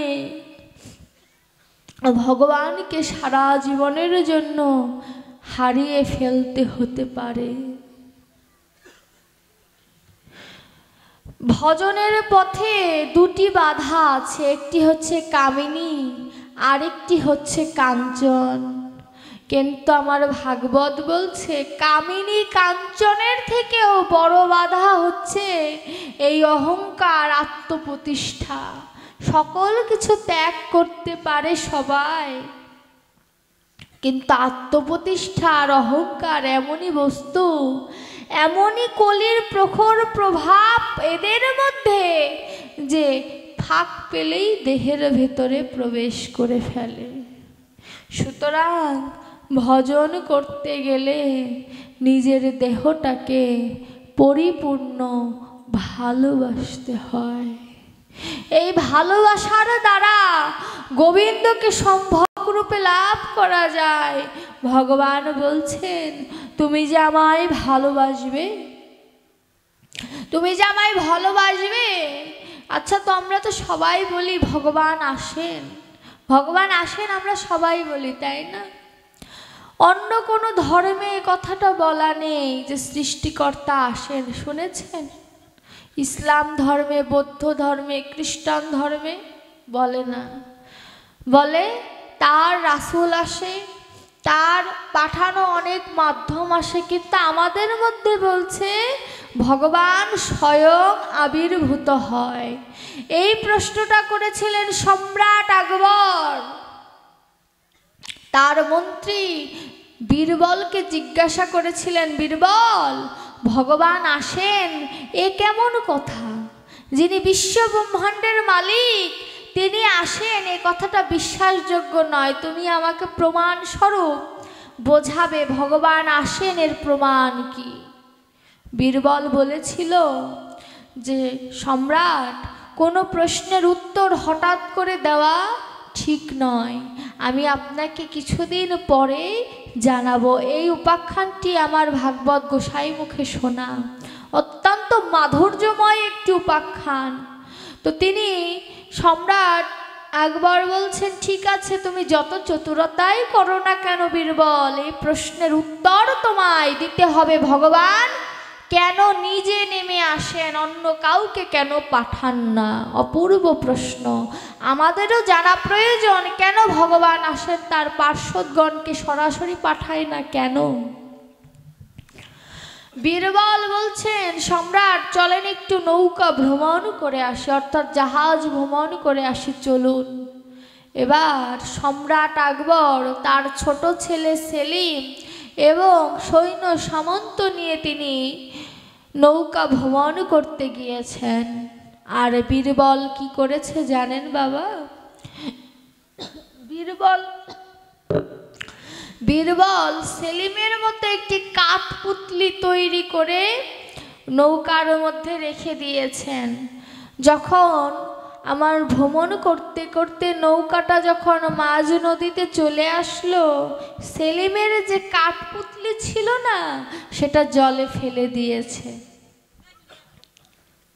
জলে ফেলে দিয়েছে। আর বীরবল সম্রাটকে বলছে, সম্রাট আকবর, আপনার পুত্র সেলিম জলে পড়ে গিয়েছে। সম্রাট আকবর কোনো দিকে আর তাকালেন না, সরাসরি জলে ঝাঁপ দিয়েছে। ঝাঁপ দিয়ে দেখলেন ওটা সেলিম নয়, সেলিমের কাঠপুতলি। এবার পাড়ে এসে বীরবলকে বলছে, তুমি কি আমার সাথে তামাশা করছো? তুমি জানো এর কি শাস্তি হতে পারে? তুমি সম্রাটের সাথে তামাশা করছো, এত বড় স্পর্ধা তোমার। তুমি জানো তোমাকে আমি মৃত্যুদণ্ড পর্যন্ত দিতে পারি। বীরবল তখন বলেছিল, সম্রাট, আপনি কিছুদিন আগে আমাকে একটি প্রশ্ন করেছিলেন। হ্যাঁ, প্রশ্ন করেছিলাম। এই প্রশ্নের সাথে এই ঘটনার কি সম্পর্ক? তুমি এড়িয়ে যাচ্ছ। বলছে দাঁড়ান, স্থির হন। বলছে বলো তুমি আমায়। তখন বীরবল বলছে, আপনাকে একটু প্রশ্ন করবো, আপনি উত্তর দেবেন? বলছে হ্যাঁ বলো। বলছে নৌকা জুড়ে এত সৈন্য সামন্ত ছিল, যখন আপনি শুনলেন আপনার পুত্র জলে পড়ে গেছে, আপনি সৈন্য সামন্তকে জলে না ফেলে নিজে কেন ঝাঁপ দিলেন? বলছে আমার পুত্র, যন্ত্রণা তো আমার, আমি ঝাঁপ দেব না তো তোমাদেরকে বলবো, তোমাদের আশায় থাকবো? বলছে এটাই তো আপনার প্রশ্নের উত্তর। আমরা তো অমৃতস্য পুত্র, আমরা তো তার পুত্র, এর জন্য তিনি কাউকে বিশ্বাস করেন না, স্বয়ং অবতীর্ণ হন। তিনি কারোর ভরসা করেন না, তিনি স্বয়ং আবির্ভূত হন তার ভক্তদের রক্ষা করার জন্য। তার পার্শ্বদের তিনি ভরসা পান না। কেন পান না? যদি তার পুত্রকে তারা সঠিকভাবে তার কাছে নিয়ে যেতে না পারে। সম্রাট আকবর জলে নেমেছিল, তার পুত্র তার কষ্ট, ভগবানও তেমন নিচে নামে, তার পুত্র তার বেদনা। আমার ভক্ত, আমার শাস্ত্র এমন উদাহরণ দেয় যা বৈজ্ঞানিক সম্মত, যা শাস্ত্রসম্মত, যা বানোয়াটি কথা নয়। সম্রাট আকবর তৎকালীন সময়ের সম্রাট, বুঝেন? মুসলমানদের মধ্যে তৎকালীন সম্রাট মানে বিশাল কিছু। এই সম্রাট আকবর সনাতন গোস্বামীর কাছে এসেছিল। সনাতন গোস্বামীর কাছে এসে তার ভিতরে কিঞ্চিত অহংকার হয়েছিল। কেন? সনাতন গোস্বামী একটি গাছের নিচে ছেঁড়া বস্ত্র পরে মাথা মুন্ডন করে বসে আছে। সম্রাট আকবর তার কাছে এসে কতক্ষণ হাত জোড় করেছিল। অন্য শাস্ত্র মানবে না, কিন্তু ইতিহাস সাক্ষী দিচ্ছে যে সম্রাট আকবর সনাতনের সামনে হাত জোড় করেছিল। ইতিহাস এমন একটা জিনিস, একবার যা কলম দিয়ে লেখা হয়ে যায় তার কোনো দিন মোছে না। এটা হচ্ছে ইতিহাস। তার যে নোয়াখালীতে গান্ধীজির ছাগল চুরি করে খেয়ে ফেলেছিল, এটাও ইতিহাস, এটাও তেমন ইতিহাস। তো সম্রাট আকবর সনাতন গোস্বামীর কাছে এসে একটু রাগ ভাব তার ভিতরে সঞ্চয় হলো। কেন? এতক্ষণ তিনি সম্রাট মানুষ বসে আছে, আমার সনাতন গোস্বামী চোখ খোলে না। যখন তার ভিতরে অহংকার আসলো, আমি সম্রাট, এমন করছেন কেন তিনি? তখন সনাতন গোস্বামী দিব্য নয়নে বুঝতে পারলেন যে অহংকার হয়েছে। বেশিক্ষণ যদি ধ্যানগ্রস্ত থাকি তাহলে কৃপা করতে পারবো না, ধ্যানগ্রস্ত থাকা যাবে না, না হলে তো কৃপা করতে পারবে না সম্রাটকে। তো চোখ খোলার পরে সম্রাটজিকে প্রণাম জানালেন, জানিয়ে বলছেন আপনি আমার কাছে কেন এসেছেন? আমার তো রাজ্যও নেই, আমার তো ঐশ্বর্য বৈভবও নেই, আপনি আমার কাছে এসেছেন কোন কারণে বলতে পারেন? সম্রাট বলছে আপনার সেবায় যদি এই সম্রাট নিয়োজিত হতে পারে কিঞ্চিত, তাহলে সম্রাটের জন্মটা ধন্য হতো। সম্রাট আকবরের এই কথা শুনে সনাতন গোস্বামী বলছে আমার কিছু করতে হবে না, তবে তুমি যদি করতে চাও তাহলে যমুনার ঘাটে প্লাস্টার করে দিতে পারো, ঘাটটা নষ্ট হয়ে গেছে। সম্রাট আকবর রেগে গেলেন যে উনি ভেবেছিলেন সনাতন গোস্বামী হয়তো এমন মন্দির তৈরি করতে বলবেন যে মন্দির বিশ্ব ব্রহ্মাণ্ডে সবাই দেখতে আসবে। কিন্তু সনাতন গোস্বামীর চাওয়াটা এতটাই সংকীর্ণ, এতটাই ছোট যে সম্রাট আকবরের মনে বড় ব্যথা এবং অহংকার দুটোই সৃষ্টি হয়। তখন সম্রাট আকবর ওই যমুনা পুলিনে যেয়ে যখন যমুনার ঘাটকে দর্শন করে, দেখে যমুনার ঘাটে অপ্রাকৃত মণি, মুক্তা, অলংকার সকল কিছু যেন পড়ে আছে। কেন? সনাতন গোস্বামী মাথায় আশীর্বাদ করেছিলেন, যাও তুমি যমুনার ঘাটে, তোমার অহংকার দূরীভূত হয়ে যাবে। যখন সম্রাট আকবর যমুনা পুলিনে যে ভাব দর্শনে মণিমুক্তা দর্শন করলেন, আবার সনাতন গোস্বামীর কাছে এসে বলল সাধুবাদ জানাই তোমার ধর্মকে। সাধুবাদ জানাই কেন জানো?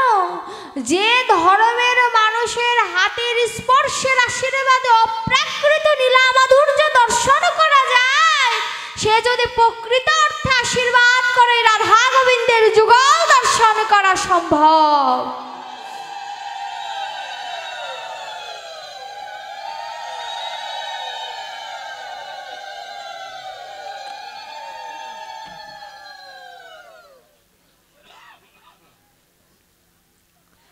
ওই অপ্রাকৃত নীলা মাধুর্য দর্শন করা সম্ভব যদি সাধুগুরুর কৃপা থাকে। সাধুগুরুর কৃপা এমনই একটি ধন, যে এই ধন লাভ করেছে তার ভিতরে আর ওই বৈভব ঐশ্বর্যর বিকার ঘটে না। কবে আশারও ছলনা কনক ললনা, ঘুচিবে বলো হাই, কবে কেন্দে বক্ষ ভাসাইব হা গৌর বলে। কবে আশার ছলনা অর্থাৎ আসা যাওয়ার যে ছলনা, কনক ললনা অর্থাৎ স্বামী স্ত্রীর যে ভালোবাসা, কাম কামিনী রসালো বিষয়বস্তু থেকে কখন আমি ত্যাগ করে কবে আমি আমার গোবিন্দের কাছে আসতে পারব, কবে আমার গৌরের কাছে আসতে পারব, সেদিন আমার এই দেহের সার্থকতা। আচ্ছা, মন্দিরে নিতাই গৌর নেই কেন? প্রশ্নটা আমি করব ভেবেছিলাম, হঠাৎ করে ওদিকে চোখ গিয়েছে। ছোট আছে রাধা কৃষ্ণ যেহেতু বড় বড়, নিতাই গৌর আবার ছোট ছোট কেন? রাধা কৃষ্ণকেই তো নিতাই গৌর এনে দিল। রাধা কৃষ্ণের মূর্তিটা ছোট করতে, প্রতিমাটা ছোট করে নিতাই গৌরকে বড় করলে বোধহয় ভালো হতো। কারণ নিতাই যদি না আসতো, গৌর যদি না আসতো, রাধা গোবিন্দ আমরা পেতাম না। আরও ভালো হয় পঞ্চতত্ত্ব যদি থাকে, তার মাঝে যদি রাধা কৃষ্ণ থাকে, তাহলে বিগ্রহটা পরিপূর্ণ হয়। আমাদের ঢাকার ওদিকে কিন্তু নিতাই গৌরা রাধাকৃষ্ণ রাখে না, পঞ্চতত্ত্ব রাখে। কারণ হাতের এক হাত যদি কাটি আমার দেহের যেমন ব্যথা লাগবে, তারাও তেমন। পঞ্চতত্ত্ব, এক তত্ত্ব রেখে দিলাম, দুই তত্ত্ব রেখে দিলাম, তিন তত্ত্বই নবদ্বীপেই থাকলো, তাহলে হবে? পঞ্চতত্ত্বের যেহেতু নিমন্ত্রণ করেছি, প্রথমে আচ্ছা, আমরা যখন লিফলেট ছাপাই বা যখন ভাগবত পাঠককে নিমন্ত্রণ করি, তখন প্রথম নিমন্ত্রণটা কাকে করতে হয়? পঞ্চতত্ত্বকে, 64 মহন্তকে, দ্বাদশ গোপালকে, এদের নিমন্ত্রণ করার পরে রাধা গোবিন্দের নিমন্ত্রণ হয়। এদের আগে কিন্তু রাধা গোবিন্দের নিমন্ত্রণ হয় না।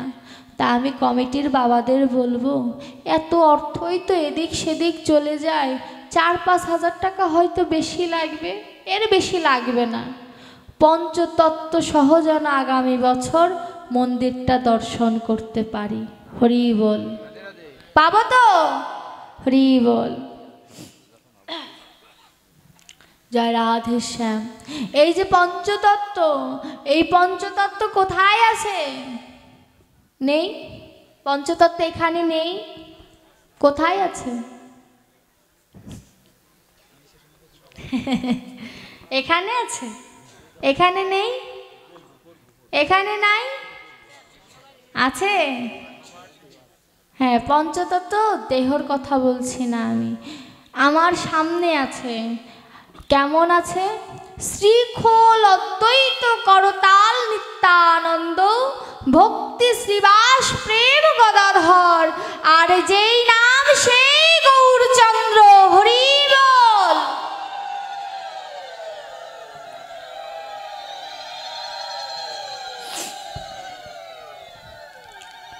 হরি বল। শ্রীখোল অর্থাৎ মৃদঙ্গ, খাঁটি বাংলায় যদি বলি খোল বা মৃদঙ্গ, এটা হচ্ছে অদ্বৈত প্রভু। শ্রীখোল অদ্বৈত করতাল নিত্যানন্দ, ভক্তি শ্রীবাস প্রেম গদাধর, আর যে নাম সেই গৌরচন্দ্র। শ্রীখোলকে শিখিয়ে যাই একটু। শ্রীখোলকে অদ্বৈত, শ্রীখোলকে এত মানুষ, আমার কণ্ঠের থেকে মানুষের আওয়াজটা বেশি হওয়ার কথা। শ্রীখোলকে, তারপরে করতাল নিত্যানন্দ, ভক্তি শ্রীবাস প্রেম গদাধর, আর যেই নাম সেই গৌরচন্দ্র। এই যে আমার ভিতরে তো আছেই প্রভু, ভগবান বলছেন ভেতরে যা আছে ভাবক না হলে দর্শন করতে পারবে না, কিন্তু বাহিরে যা আছে নয়ন থাকলেই দর্শন হবে।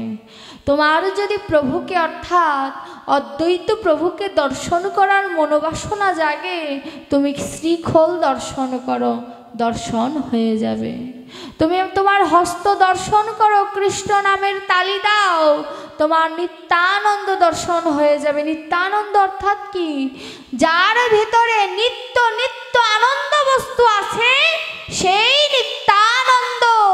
এই নিত্যানন্দের যে ভক্ত জয়ধ্বনি দেয় সেই ভক্তের মধ্যে নিত্যানন্দ বিরাজমান।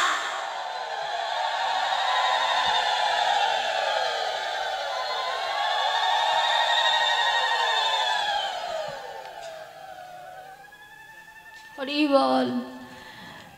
তাহলে ভগবানকে ভালোবাসতে হলে তার পার্শ্বদগণদের ভালোবাসতে হবে।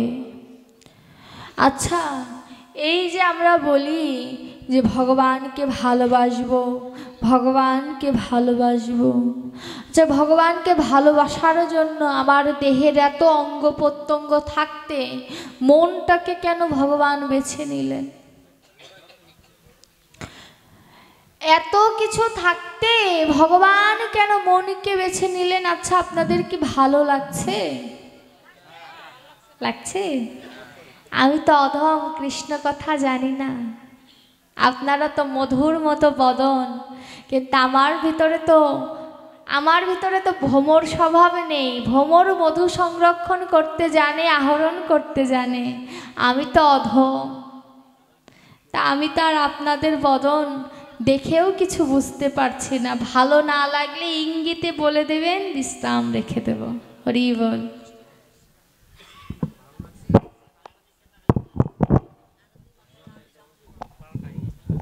কি হলো? হরি বল। আধা ঘন্টা? আচ্ছা ঠিক আছে। হরি বল। শীতের রাত তো সবারই কষ্ট কম বেশি হচ্ছে, কষ্ট হোক, তাও ভজনে দেহটা থাকুক নাকি বাবা? হরি বল। আমারও বড় আনন্দ লাগছে, এত ভক্তের সমাবেশ। আসলে জায়গাটা বিশাল, তারপরেও ছোট হয়ে গেছে, অনেক দাদা ভাইরা বাবারা দাঁড়িয়ে আছে। এটা ভালো লাগছে, এদের কষ্টটা এদের আগ্রহটা বেশি, কারণ দাঁড়িয়ে থাকা চারটিখানি কথা নয়, বসে থাকা যায়, দাঁড়িয়ে থাকা খুব কঠিন। হরি বল। তো ভগবান ভাগবতে বলছেন কি? তমে অনুকম্প সুসমীক্ষমান ভঞ্জানে ভো আত্মকীর্তন বিপাকম হৃদ ভাগ বপুভীর মিধান নমস্তে জীবিত যো মুক্তি পদে সদায় ভাগ। দশম স্কন্ধের 14 নম্বর অধ্যায়ের 8 নম্বর শ্লোকে ভগবান বলছেন যে কোনো ভক্ত তার কর্মফল প্রারব্ধ অপ্রারব্ধ সকল কর্মফল যখন আমার চরণে নিয়োজিত করে, সেই ভক্ত মোক্ষ লাভ করে। আমি ভাগবত সাক্ষী রূপে রয়ে গেলাম। তো ভগবান এত কিছু রেখে আমার মনটাকে কেন বেছে নিল? ভগবান বলছে মন হচ্ছে সকল ইন্দ্রিয়ের রাজা, কিন্তু মন হচ্ছে ধৃতরাষ্ট্রের মতো জন্মান্ধ। সে কিছু জানে না। ষড়রিপু কর্মান্দ্রিয় জ্ঞানেন্দ্রিয় তাকে যা বলে সেই অনুযায়ী মনটা চলে। দেখবেন আপনি এখানে বসে আছেন, আপনার মনটা ঢাকা চলে গিয়েছে। মন এতটা চঞ্চল, বিজ্ঞান বলছে, আজকে ভাইবার প্রশ্ন এসেছিল এটা, যে মন কতক্ষণ এক জায়গায় স্থির হয়ে থাকে? মাত্র 40 সেকেন্ড। মাত্র 40 সেকেন্ড আমাকে দেখছেন আপনি, 40 সেকেন্ড পর আপনার চোখ একাই ওইদিক চলে যাবে, থাকবে না। দেখুন তাহলে সাধুরা কিভাবে ওই 16 মালা জপ করে, গুটিতে গুটিতে গোনে, ভগবানকে নয়নে নয়নে রাখে। অভ্যাস না থাকলে কোনো দিন সম্ভব নয়।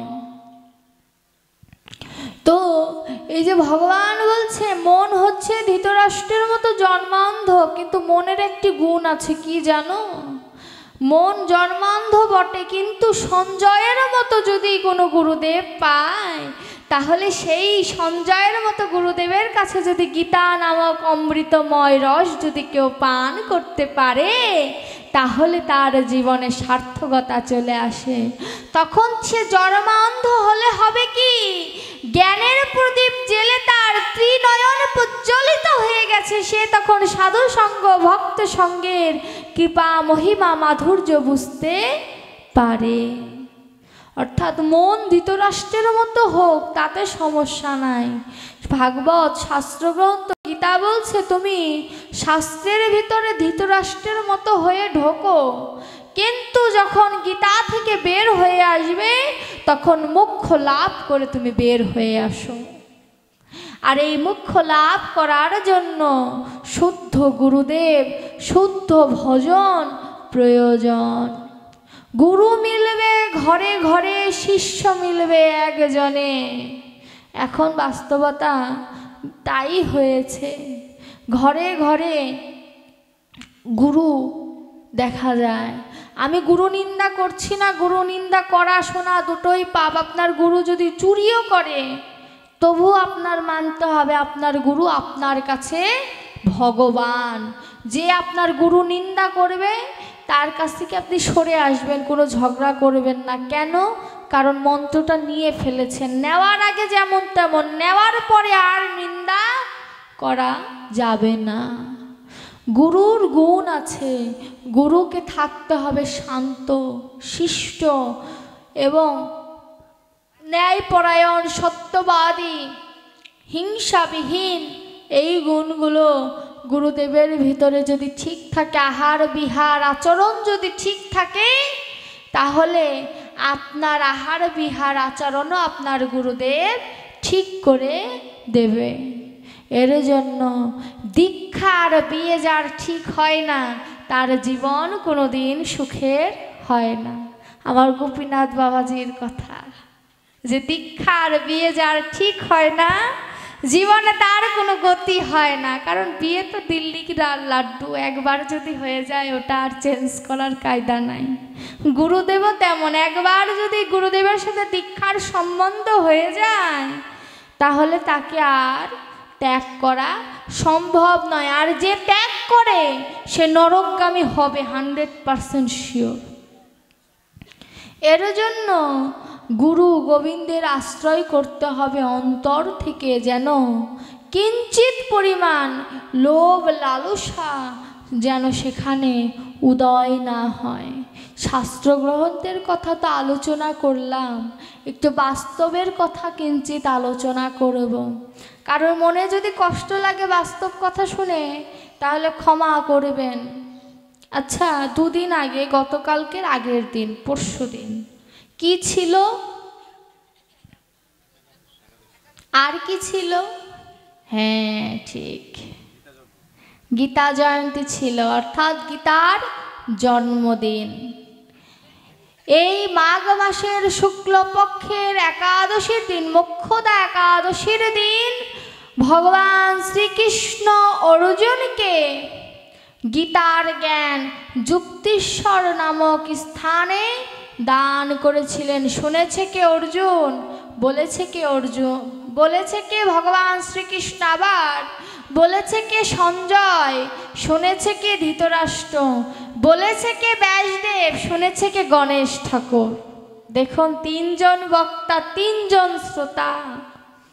এই শাস্ত্র গ্রন্থটা কত মাধুর্যময়, কত ভক্তি রসালো শাস্ত্র, যে কেউ যদি একবার উপলব্ধি করতে পারে তার ভিতরে প্রেম ভাবের সঞ্চার ঘটবে। আচ্ছা, একাদশী কজন করেছে? একটু হাত তুলি তো। এখানে মোটামুটি 1000 মতো কাছাকাছি মানুষ হবে, হাত 500 ওঠে নাই, 500 কেন 200 ওঠে নাই। একাদশী একাদশী। আচ্ছা হাত নামান, কষ্ট হবে শীতের মধ্যে, ভিতর থেকে হাত বের করছেন, শীত করতেছে। মায়ের দিব মায়ের। এই যে আমার বাবুরে ধরে সবার আগে মারা লাগবে, গোপীনাথের ছাওয়া লয়ে একাদশী থাকে না, এটারে ধরে আগে ধরা লাগবে, গরুর মতো বাঁধা লাগবে। হ্যাঁ আচ্ছা যাই হোক, গীতা জয়ন্তীর দিন গীতা পড়েছি কয়জন, একটু হাত তুলিতে একটু। গীতা জয়ন্তীর দিন, আচ্ছা হরি বল। গীতা জয়ন্তীর দিন তো পড়েছো, তাতে দুঃখ নাই। গীতা শাস্ত্রগ্রন্থ প্রতিদিন অধ্যয়ন করতে হবে। কেন জানো? গীতা পড়লে আমার দেহের ভেতর থেকে যে লোভ লালসা, প্রণামী দেন, আমি বলি প্রণামী দেন, কিন্তু কথা যেন না হয়। আমার এখনো ভাগবত আমি বিশ্রামে রাখি নাই। ভাগবত শ্রবণ করলে ভাগবতকে কিছু প্রণামী দিতে হয়। আর চিন্তা করবেন না, এই প্রণামী কোনো পাঠকই খায় না। এই প্রণামী আমার বাড়িতে মন্দির আছে, সেই মন্দিরের সেবাই আমি লাগিয়ে দিই। আমার বাড়িতেও গোবিন্দ আসে কৃপা করে, তার সেবাই লাগিয়ে দিই। হরি বল। তো গীতাটাকে প্রতিদিন শ্রবণ করতে হবে। কেন? কারণ আমি যদি পড়তে না জানি তাহলে কাউকে দিয়ে পড়াতে হবে। কারণ শ্রবণম মঙ্গলম, শ্রবণ করলেই মঙ্গল। আজও বুঝিবে না যেহ, শুনিতে শুনিতে সেহ। অদ্ভুত চৈতন্য চরিত, বুঝিবে রসের রীতি। হইবে পরম প্রীতি, শুনিলেই হইবে বড় হিত। অর্থাৎ শুনলেই মঙ্গল হবে। তুমি বুঝো আর না বুঝো, একবার যদি তুমি শ্রবণ করতে পারো, একদিন এই কৃষ্ণ নাম তোমার হৃদয়ে এমনভাবে প্রবেশ করবে যে তুমি সেদিন ত্যাগ করতে চাইলে কি হবে? ওই আমার হরিদাসের মতো হবে। আমি নাম ত্যাগ করব কি? নাম তো আমায় ছাড়ে না। গীতা প্রতিদিন অধ্যয়ন করতে হবে। আজ অনেকে এসেছো, আমার বয়সেরও অনেক মেয়ে এসেছে, কিন্তু আমার বয়সের মেয়ের সংখ্যা, আমার বয়সের ছেলের সংখ্যা বেশি হওয়ার কথা ছিল, আরও অনেক গুণ। কেন? আমাকে আজ এখানে কয়েক রকমের ভক্ত এসেছে। আমি বলি, কষ্ট পাবে না তো? কিছু দাদারা দেখতে এসেছে আমাকে, ঠিক?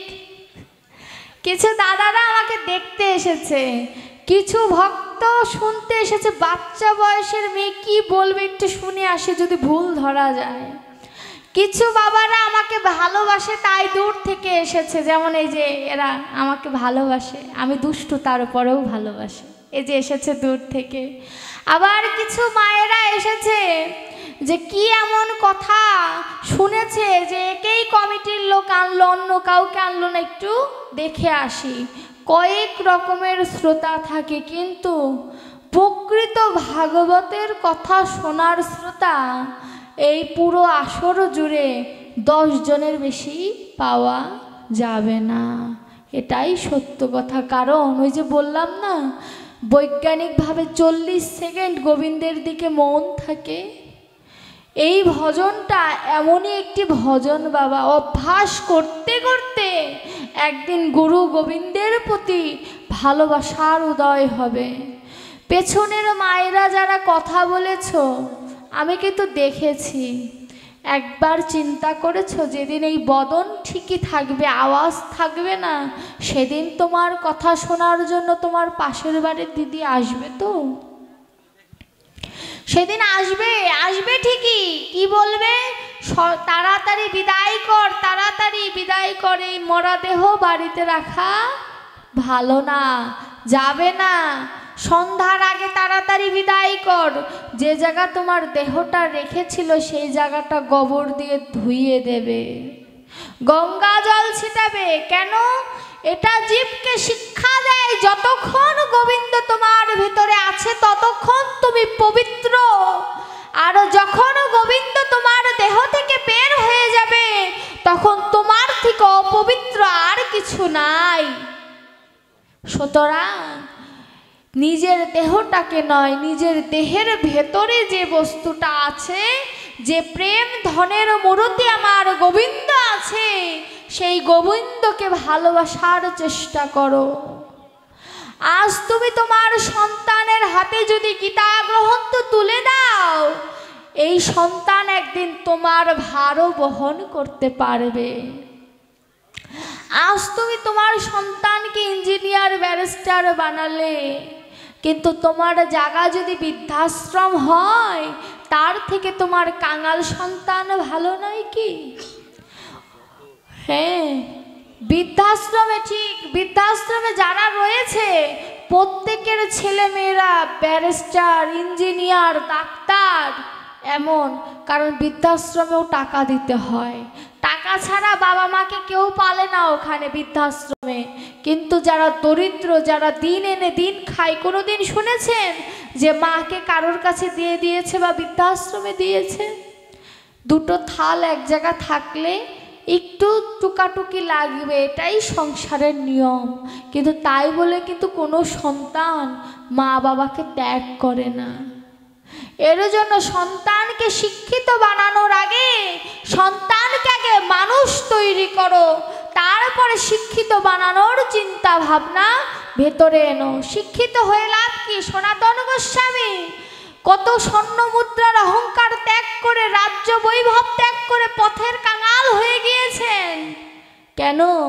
কারণ ভক্তের চরণ ধুলির থেকে কোনো সম্পদের মূল্য বেশি হতে পারে না। আজ তুমি টাকা পয়সার মালিক, কিন্তু ভগবান যদি তোমার বিদ্বেষী হয়ে যায়, তাহলে ওই সম্পদ শেষ হয়ে যেতে এক নিমেষ সময়ও লাগবে না।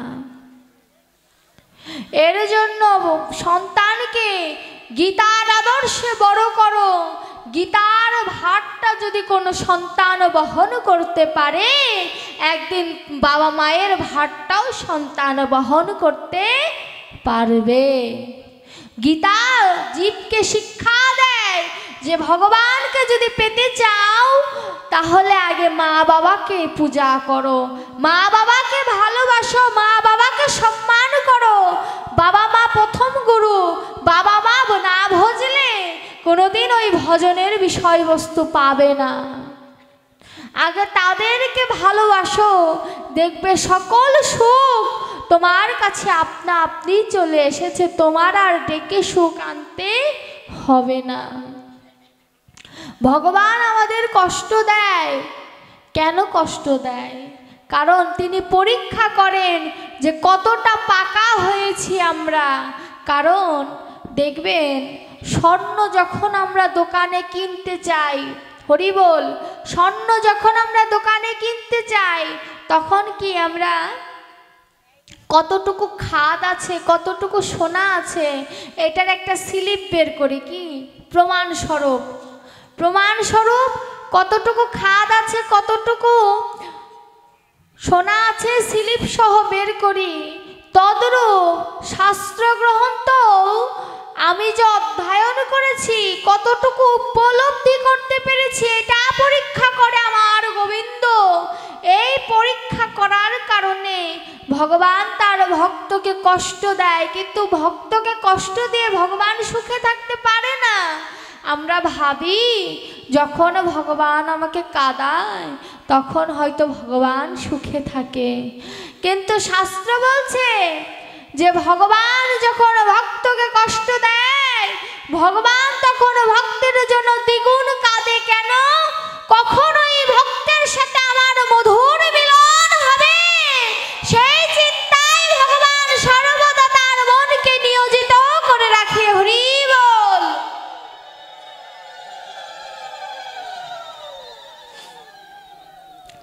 সেই চিন্তায় ভগবান তার মনকে নিয়োজিত রাখে। অর্থাৎ মানুষের মতো যদি মানুষ হতে চাও, আগে গীতা পড়ো আর নিজেকে বীরের মতো তৈরি করো।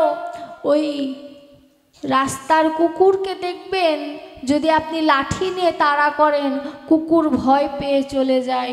সেই কুকুরের মতো দশা যেন আমাদের সনাতনীদের না হয়। আমরা ভাষা পানার মতো না, অন্য দেশ থেকে ভেসে আসি নাই, আমরা এই দেশের নাগরিক।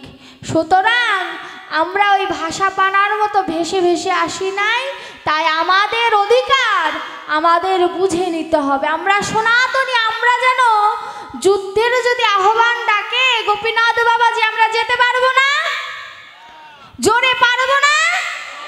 হরি বল। এই কথাটা যেন আমাদের ভিতরে থাকে যে মরলে বীরের মতো বাঁচবো, মরলে বীরের মতো মরব এবং বাঁচলে বীরের মতো বাঁচব।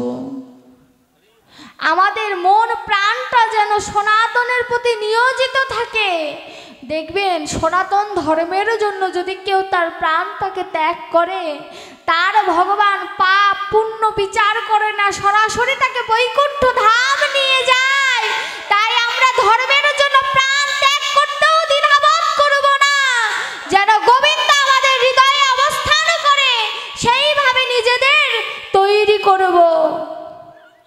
আমাদের ভিতরে যেন এই প্রেরণাটা থাকে। গোপীনাথ বাবাজি এবং আরও পার্শ্বদগণ যারা সনাতন ধর্মের জন্য করেছেন, সকলের প্রেরণা যেন আমাদের হৃদয়ে থাকে। তাদের দেখানো পথে যেন আমরা সবাই হাঁটতে পারি। মৃত্যুর সময়ে যমের ভয়ে সবাই গোবিন্দকে ডাকে, কিন্তু যুবক যুবতীর ভেতরে যদি কৃষ্ণ নামের উদয় করতে হয়, তবে মা বাবাদের ধর্মের প্রতি অগ্রসর হওয়া প্রয়োজন। ওই যে বলে না, আগের লাউ যেভাবে যায় পিছের লাউ সেভাবেই যায়। আপনি যদি গীতা পড়েন, আপনার সন্তানও গীতা পড়বে, আর আপনি যদি ডিস্কে যান, আপনার সন্তানও ডিস্কেই যাবে। এটাই হচ্ছে ভজন, এটাই সাধন। এর জন্য ভজন করতে গেলে বাবা মাদের আগে অগ্রসর হতে হবে ভজনের প্রতি। এ কথা বলা যাবে না সন্তানদের, পুজো পার্বণ করে কি করবি, বড় হ তারপরে কর। আমরা এই কথাটা বলি, এখনো বয়স হয় নাই, ভজন করার বয়স হয় নাই। আমার গৌর হরি ভারতী গোসাইকে বলেছিল, যখন ভারতী গোসাই আমার গৌর হরিকে সন্ন্যাস দিতে চাননি, তখন আমার গৌর হরি বলেছিল, 50-এর আগে যদি হয় মোর মরণ, সাধু সঙ্গ ভক্ত সঙ্গ আমার হবে বা কখন।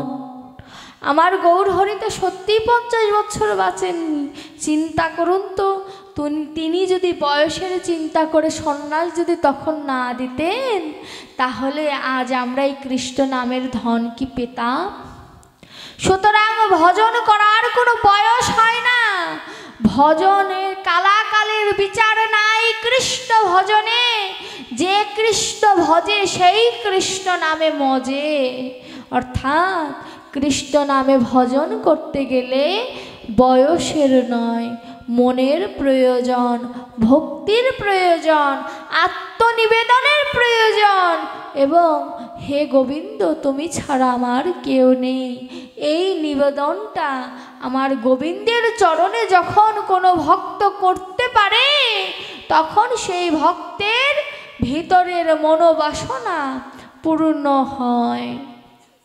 হরি বল। ভাগবত বিশ্রামে রাখার পূর্বে, আজকে কি ভাগবত শেষ? না, শেষ। আগামীকালকে থেকে নাম কীর্তন, না সকাল থেকে। তো ভাগবত বিশ্রাম, ভাগবত তো কোনো দিন শেষ হয় না, বিশ্রাম। আর হয় কি না হয় আপনাদের এই মধুর বদনগুলো দর্শন। আমরা গোবিন্দের কাছে একটু কমিটির বাবাদের পক্ষ থেকে একটু বাহু তুলে একটু গোবিন্দের চরণে নিবেদন করব। একটু সবাই হাত তুলি। হে গোবিন্দ, তোমার চরণে যদি এই কয়দিনে কোনো অপরাধ হয়, তুমি নিজ গুণে তা ক্ষমা করে নিও। আমরা জ্ঞানহীন, ভজনবিহীন, সেবা দেওয়ার মতো যোগ্যতা আমার নেই। তুমি অন্নপূর্ণা দেবীকে পাঠিয়ে দিও। অন্নপূর্ণা দেবী যেন নিজে এসে রন্ধন করে বৈষ্ণব সেবায় যেন কমিটির বাবাদের নিয়োজিত করতে পারে। এমন করে যেন প্রতি বছর বছর যেন সাধুর বৃন্দাবন তৈরি হয়, এই আশীর্বাদ করো প্রভু তুমি কমিটির বাবাদের। হরি